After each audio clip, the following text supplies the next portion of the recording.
دوستو آج کی ویڈیو میں ہم بات کرنے والے ہیں تعزیوں کے بارے میں، جو کہ محرم کے مہینے میں نکالے جاتے ہیں، اور آپ کو اس ویڈیو میں تعزیوں کا پورا ہسٹری یعنی اتہاس بتانے والے ہیں، یعنی کہ بھارت میں ان تعزیوں کو نکالنے کی شروعات کب ہوئی اور کیسے ہوئی، بھارت میں سب سے پہلا تعزیہ کب بنا اور کس نے بنایا اور کیوں بنایا، اسلام میں تعزیے کی کیا حقیقت ہے، ان سب باتوں کی جانکاری آج کی ویڈیو میں ہم آپ کو دینے والے ہیں، اس لیے آپ اس ویڈیو کو آخر تک ضرور دیکھیں اور مہربانی کر کے اسے اپنے دوستوں میں ضرور شیئر کریں تاکہ اس محرم کے مہینے میں یہ ویڈیو زیادہ سے زیادہ لوگوں کے پاس پہنچ جائے۔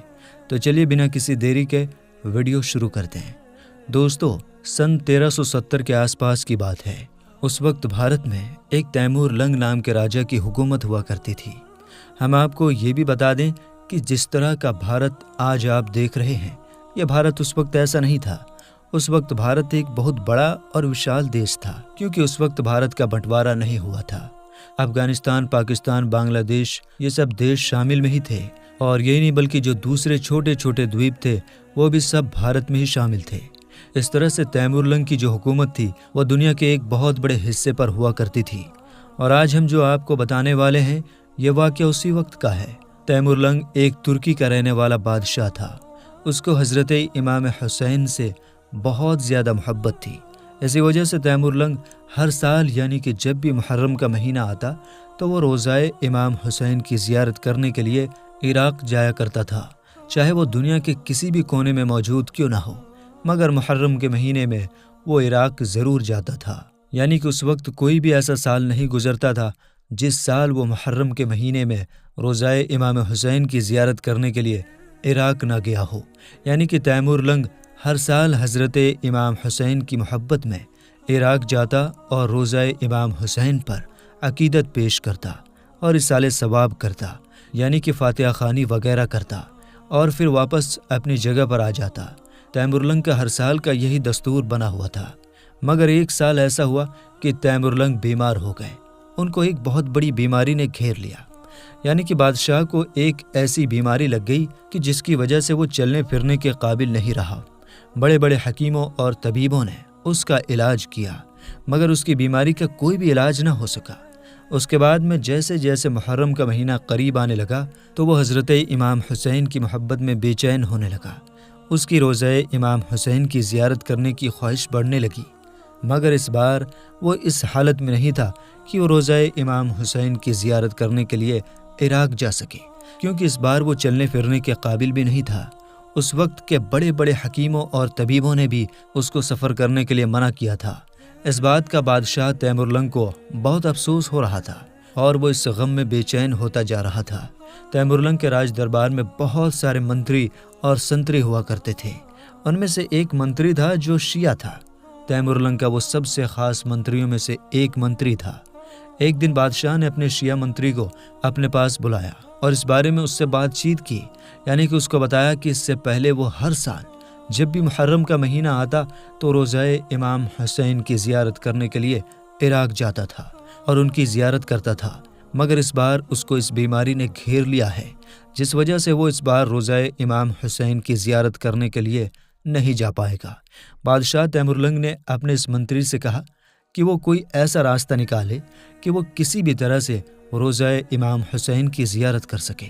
دوستو یہ شیعہ منتری تیمور لنگ کا سب سے خاص منتری تھا، اس وجہ سے وہ کسی بھی طرح سے بادشاہ کو خوش کرنا چاہتا تھا، اس لیے اس نے اپنی ساری عوام کے بیچ میں اس بات کا اعلان کر دیا کہ جو بھی امام حسین کے روزے کی شکل میں یعنی کہ ہو بہو ماڈل بنا کر لائے گا اس کو بادشاہ کی طرف سے ایک بہت بڑا انعام دیا جائے گا۔ اس کے بعد میں اس زمانے میں کئی سارے جو کلاکار تھے ان سب نے مل کر روزہ امام حسین کا ماڈل بنانا شروع کر دیا۔ انہوں نے بانس کی لکڑیوں کو جوڑ جوڑ کر روزہ امام حسین کے جیسا ایک ماڈل بنایا، اور اس کے بعد میں اس پر کھجور کے پتے اور دوسری چیزیں جو اس زمانے میں ملا کرتی تھیں ان کو اس پر لگایا تھا، اور اس طرح سے انہوں نے روزہ امام حسین جیسا ایک ماڈل تیار کر لیا جو کہ ہو بہو روزہ امام حسین کی طرح دکھ رہا تھا۔ جب وہ ماڈل بن کر پوری طرح سے تیار ہو گیا تو پھر اس کو بادشاہ تیمور لنگ کے سامنے پیش کیا گیا۔ بادشاہ اس کو دیکھ کر بہت خوش ہوا اور خوش ہو کر اس نے اپنے اس منتری کو بہت سارا انعام بھی دیا۔ اور یہی نہیں بلکہ اس ماڈل کو جن کلاکاروں نے بنایا تھا بادشاہ نے ان کو بھی خوب انعام دیا۔ اس دن پہلی بار یہ ماڈل بن کر تیار ہوا تھا اور اسی دن اس کو تاجیے کا نام دیا گیا تھا۔ جن تاجیوں کو آج ہم اور آپ دیکھتے ہیں اس کی شروعات اس دن سے ہوئی تھی۔ پہلی بار بادشاہ کے زمانے میں ان کلاکاروں نے وہ تاجیہ بنایا تھا۔ اس کے بعد اس تیمورلنگ کے اس تاجیے کی چرچا کیول اس کے محل تک ہی سیمت نہیں رہی، بلکہ چاروں طرف اس بات کی چرچا ہونے لگی کہ بادشاہ نے امام حسین کے روزے جیسا ماڈل بنایا ہے۔ اور جیسا کہ ہم نے آپ کو پہلے ہی بتایا ہے کہ اس وقت بھارت ایک بہت بڑا دیش ہوا کرتا تھا، کیونکہ اس وقت بھارت کا بٹوارا نہیں ہوا تھا، یہ سارے دیش بھارت میں ہی ملے ہوئے تھے۔ اس وجہ سے دور دور تک تیمورلنگ کے اس تاجیے کی چرچا ہونے لگی، اور یہی نہیں بلکہ رشیا اور چائنا کے بھی کئی حصوں میں یہ بات پھیل گئی۔ اس کے بعد جن لوگوں کو حضرت امام حسین سے سچی محبت تھی وہ لوگ اس تاجیے کی زیارت کرنے کے لیے آنے لگے، اور ہر سال بادشاہ تیمورلنگ کو خوش کرنے کے لیے طرح طرح کے ماڈل روزہ امام حسین کی شکل میں بنا کر بادشاہ کے محل میں لے جانے لگے۔ ان کو دیکھ کر بادشاہ بہت خوش ہوتا اور ان کو خوب سارا انعام دیتا، مگر اس کے بعد میں بادشاہ تیمورلنگ کی یہ پرمپرا زیادہ دنوں تک نہ چل سکی۔